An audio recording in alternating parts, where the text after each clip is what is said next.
All right, so let's get to a headline topic. Dabo Swinney's coaches poll or ballot. Okay, so the one thing that I absolutely love as a in the weeds college football fan is looking at the coaches poll ballots to end the season, because you know that somebody is in their bag, but also there's a number of coaches that are in their bag that rank their team way too high. But there are also coaches that rank other teams way too low because they can't stand them. So I'm going to preface this by saying Dabo Swinney ranked Ohio State, his opponent in the Sugar Bowl, who's rated number 3, according to the Selection Playoff Committee and the Associated Press. So consensus number 3. He rated them number 11, just behind number 10 Coastal Carolina. So Dabo Swinney is really taking it hard that Ohio State got to play just 6 games and gets into the playoff. To which, I got to ask the question, how would Dabo Swinney feel about his Clemson Tigers if they only got to play 6 games because that's what the ACC said they had to do and then made the playoff? I mean, Dabo Swinney thinks himself to be untouchable. If he got to play 6 games, and let's say that he got to play the sorriest teams on his schedule for those 6 games, he absolutely would be saying, look at this. We're destroying people 73-7. Look at us. We need to be in the playoffs. And it's let's say that Ohio State got to use up all their games and maybe dropped one to whoever, Wisconsin, I don't care. He would say yeah, we absolutely deserve a chance to be in there. And he would rate Ohio State at 11 and him in the top 4. Man, that's what he would do. So I wrote a story about this, and it'll be up on foxsports.com at some point. But I did some early previews of the playoff pairings, right? So in writing about Clemson Ohio State, I have to build the bad blood here because it's there. And y'all know the one thing I love more than anything else about college football is talking noise and talking trash. And anything that involves a Woody Hayes story, I'm probably going to tell you. And this, the genesis of Clemson Ohio State, has Woody Hayes right at the center. But before we get to that, you should know Ohio State has never beaten Clemson. And remember, Ohio State lives to beat up everybody. Everybody. And they get their persona from Woody Hayes because Ohio State was not really thought about, not really, until after World War II. Is really Michigan in that conference, okay? Woody Hayes comes along, gives them an identity that is, we take nothing off of nobody. I'm hitting anybody all the time for anything they do, and we hate that team up north. Okay, so they get the Gator Bowl in 1978. It was the last year that Woody Hayes coached Ohio State, because in that game, as they were losing, Art Schlichter threw an interception. It was picked off by the nose guard. Shout out for the big man interception, Charlie Bauman. Charlie Bauman gets tackled by Schlichter on the sideline. Woody Hayes grabs Clemson nose guard Charlie Bauman and throat punches him. Okay? This is the end of a number of incidents that involve Woody Hayes. Clemson won that game 17-15, completed their first 10-win season in school history, and every time that Ohio State and Clemson have matched up since then, Clemson has won, dating back to the BCS and into this playoff period. And now we got a rematch of Justin Fields versus Trevor Lawrence in an Ohio State team that is not as strong as the one that we saw last year. Needed to pull out some games late against Northwestern. I mean, they went into halftime down 10-6 to Northwestern, the Big Ten championship game. Needed to pull out a late touchdown against Indiana. Just is not as strong as we would have liked them to be. That said, Dabo is out here making sure that Ohio State players are just gassed up for this game. Because I can't imagine being the head coach at Clemson and saying, why are we going to let a team that plays 6 games get in the playoff? And then say, it's like doing 60 hours toward a business degree and getting the 4-year degree that usually takes everybody else 120 hours. And then going on to be like on ESPN, we have tremendous respect for Ohio State, and ranking them 11th in your coaches poll. What does he expect to do for his players in this way? If you're a player, do you go up to coach and say, hey coach, calm down, please? Like, they're mad enough. or is this what you live for? I think this is what you live for. If you play for Clemson, like if Dabo Swinney sets the tone, then the team probably follows. That like Clemson, no, like there's cats on that squad that have like a ring. Like Clemson is high on their own supply, which I think that is like a perfectly valid thing to do. So if you see that your coach says to another team's like, yeah, y'all ain't anything. Look, I mean, short of calling a squad trash, then you'd say, yeah. And it's not because you're trash, it's because we're really good, do the discount double check or whatever. Right. And you move on. If you're somebody like looking at it from the outside, like say if you're Ohio State, thank you for the bulletin board material. This is what every team lives for, to have something up on the pin board saying, everybody wishes they could say the phrase, you should have never doubted us. And now Ohio State has that. Shout out to my best friend who got me that t-shirt that I'm going to wear on one day in particular. I love that t-shirt. It is one of the most aware things that Ron has ever given me. Just, you should have never doubted me. I love that shirt so much. But all right, dude in here saying Dabo is undefeated against Ohio State. Yes, I make that point. And Clemson's undefeated against Ohio State. Like, that's the mood here. We're talking about 42 years of animosity being built up. And then how many kids coming after this are going to be like, did so-and-so beat Clemson? I didn't think so. I was about to say, there's no fear or nerves here. This is like as like scot-free as you can get for like saying something sideways, because it's not really sideways. Not if you're living it, and not like if you are, I don't know, 20. Right. Have you ever seen Clemson beat Ohio State? No. Now, like you said before, it's like Clemson has built. Or have you ever seen Ohio State beat Clemson? Oh, exactly. Right. Have you ever seen Ohio State beat Clemson? Right. And like you say, like we know that Ohio State has built a brand on being just as big and as like actually the biggest, the fastest, and the strongest, and like they are absolutely some world beaters, except for this one team. Yes. And I love that so much because I have all this Ohio State history in my brain. I have all this Clemson history in my brain. I have all this Alabama history. I have all this history in my brain. Matter of fact, one day you and I are just going to have to give like a whole hour to Willie Williams and that saga. Please. Because that I just read up on that here recently. And as recruiting stories go, that's an all-timer. I really love that one. The number of coaches that also believe that Texas A&M is a top 4 program this year was also jaw-dropping. Because Texas A&M hadn't beaten anybody but Florida and lost by 28 to Alabama. And yet there are people that just believe in Texas A&M because they believe that they're a part of this power club. Texas A&M ain't won no national championship since 1939. Clemson is more powerful than A&M. And, irony of irony, Jimbo Fisher was probably the biggest Clemson fan in history on Saturday and still wasn't able to crack the top 5. Or top 4, excuse me. Barely at number 5, and I hated that. What else do I have on this rundown? Oh! So, you said you rewatched the... Oh, go, please. Oh, yeah. I was about to say, the thing about these coaches polls is that most of these coaches absolutely do not give any time to these coaches polls. Oh, yeah. At all. So if you see a whole bunch of like Texas A&M's at 6, 5, and 4 on the coaches polls, it's because like they won. They probably caught that on ESPN, Sports Center, whatever. And then the week before, they saw that they had them at 5. I don't know, because the week before they had them at 6, and the week before they had them at 8. And I guess if they keep on winning, they only have one loss. Fine, put them there. They don't care because most of them aren't even playing them. One other thing that I want to point out is I'll never forget copying their own homework. I talked to one head coach like on the side as he's leaving the podium, and I said, "So who'd you vote for?" Because he had a coach's ballot that year, and he said, "I don't know. Ask my SID." I was so hurt because I was still not completely awakened to how college football works in the way that I am now.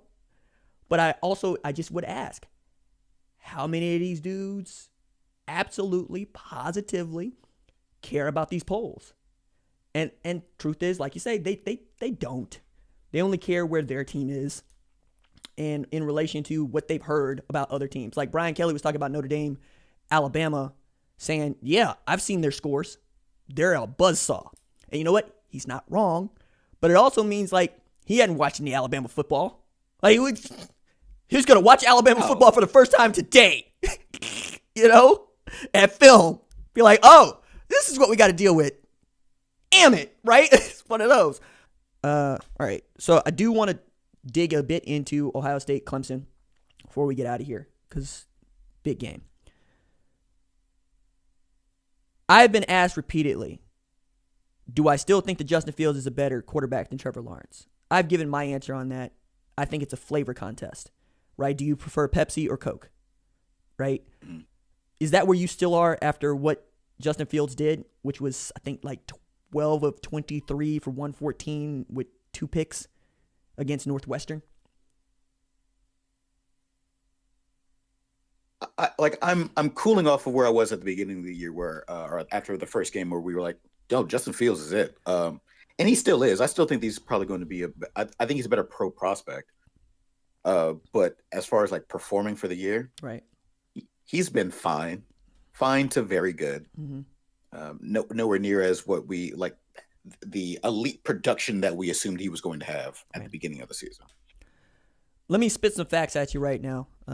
Ron affectionately calls me a glass cannon with this stuff, and I've come to calling myself that because I consume a bunch. I retain some of it, not nearly as much of it as I would like to, because I was just going back over notes that I made from books that I read this year. And I'm like, man, I forgot about that totally. Like, for instance, I forgot Sean Alexander was so good in high school, they retired his number before he graduated.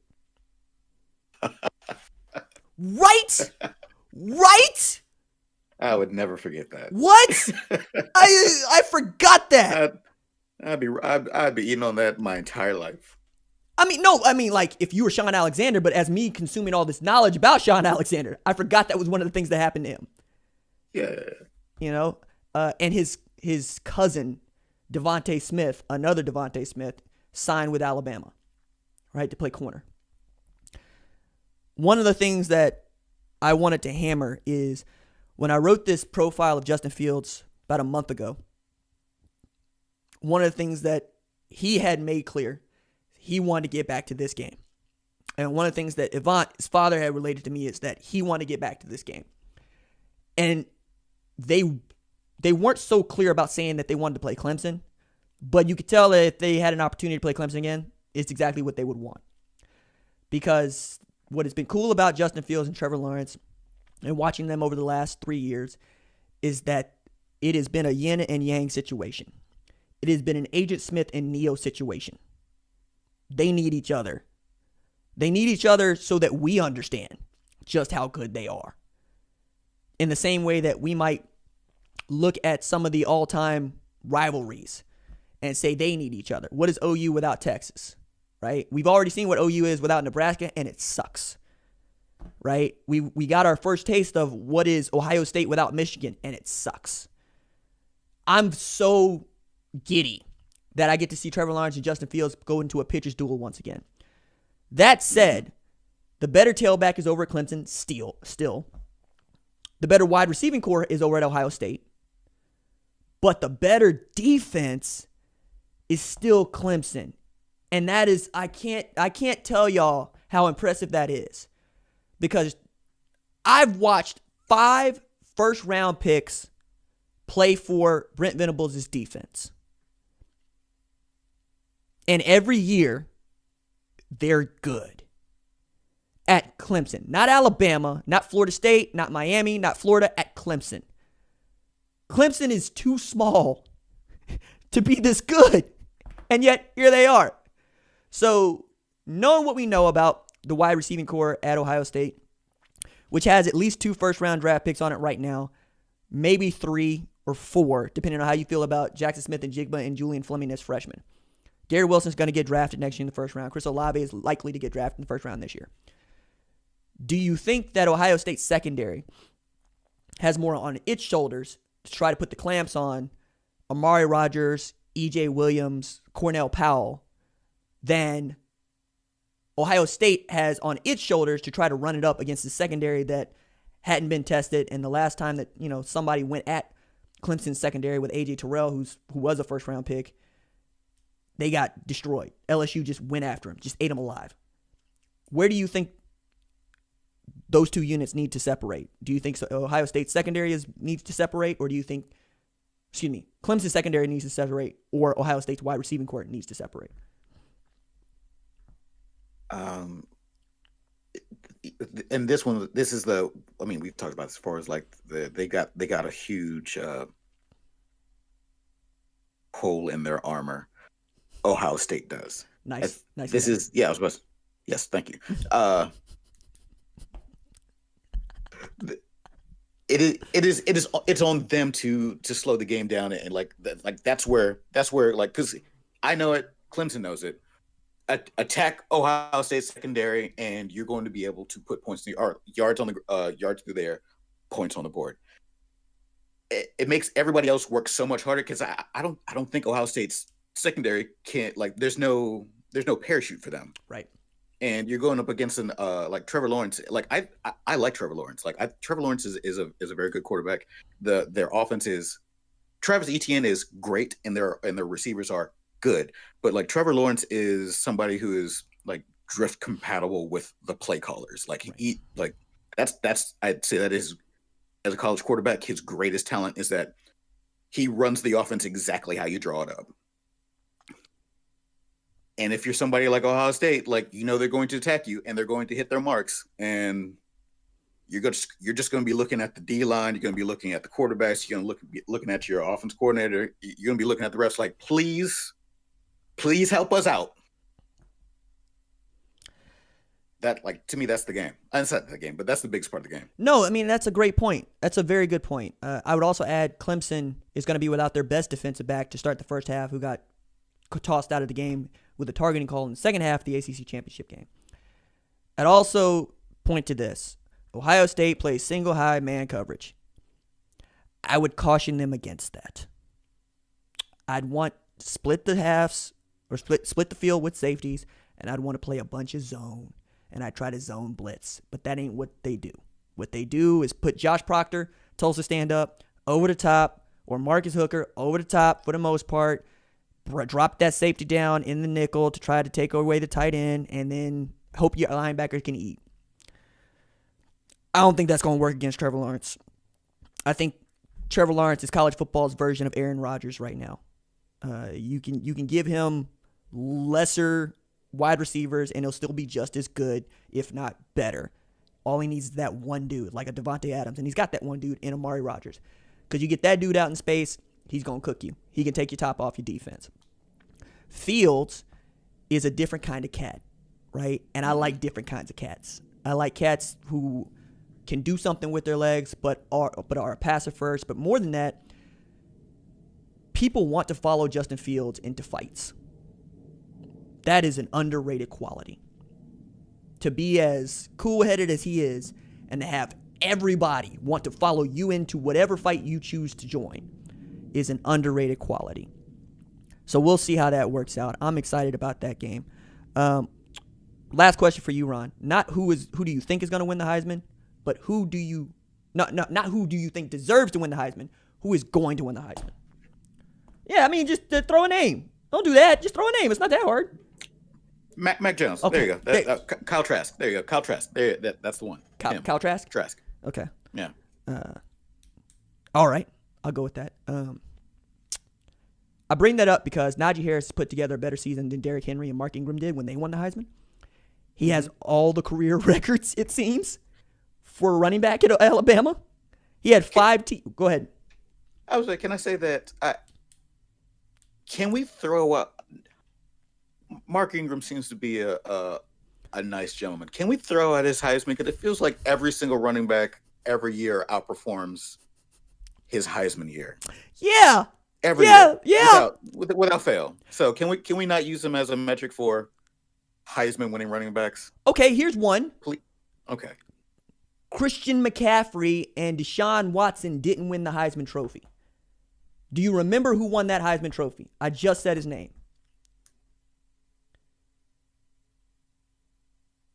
Derrick Henry. No, thank you. Why? Also, another fact that I forgot until I went over my notes, looking at the Sean Alexander notes. The year Christian McCaffrey was drafted, he was the only white tailback in the NFL. There have only been 4 white tailbacks since 1974 who have featured. Okay. This is back when we were just legitimately having that question about white dudes running sub 4.2, sub 4.4. Yeah. So So you said what was your cutoff? 74. 74. All right. I'm gonna guess. Christian McCaffrey, Mike Allstott, Fullback. Peyton Hillis. Fullback. He was a feature. No. Back, Hey, though. I'm saying no. Look, I'm going by because the position matters.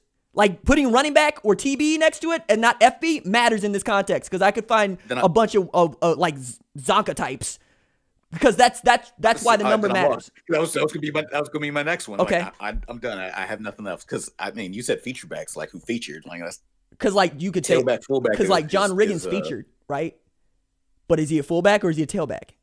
I mean, if you get to like 250 carries, the distinction between fullback and tailback is the distinction between tight end and wide receiver. I get it. I'm just telling you what kind of math was being used.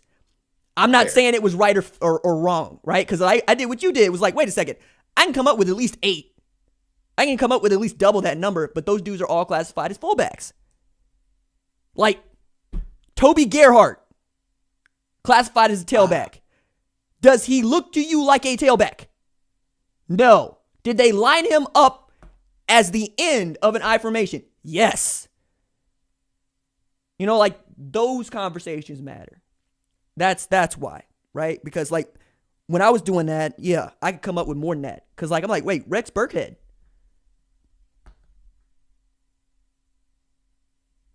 Danny Woodhead. That's true. Danny, yeah, all right. So like that was the reason I brought it up, and then I was going to unpack it by saying this is a very narrow view of what a running back is, of what a tailback is. It is. Yeah, so, you're right. So for all the folks that say it's about race.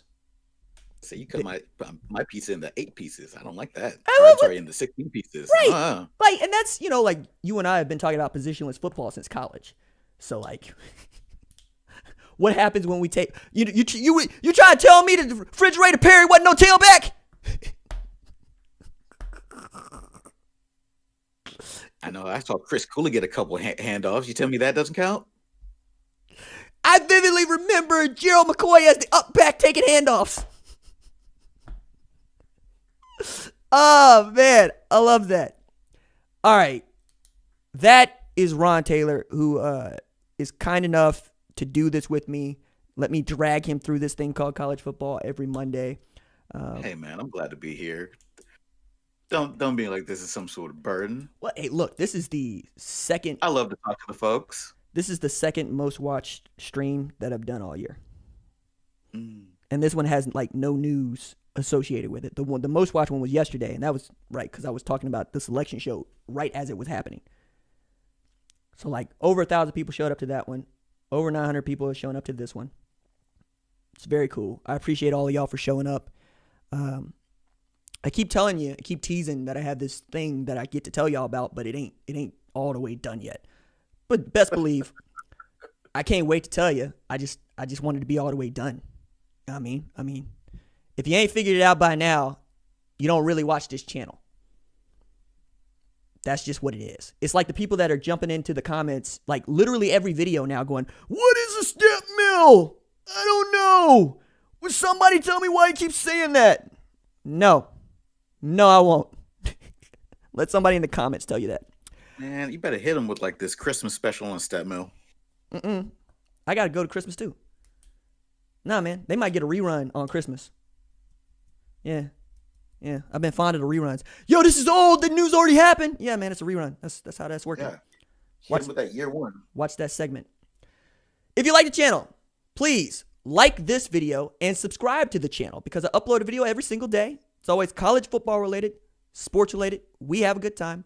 I will catch y'all in a couple hours. If I don't catch you on your local Fox Sports Radio affiliate, I'm going to be doing segments about the college football playoff from 3 to 6 across the country. Probably tweet about it. Deuces.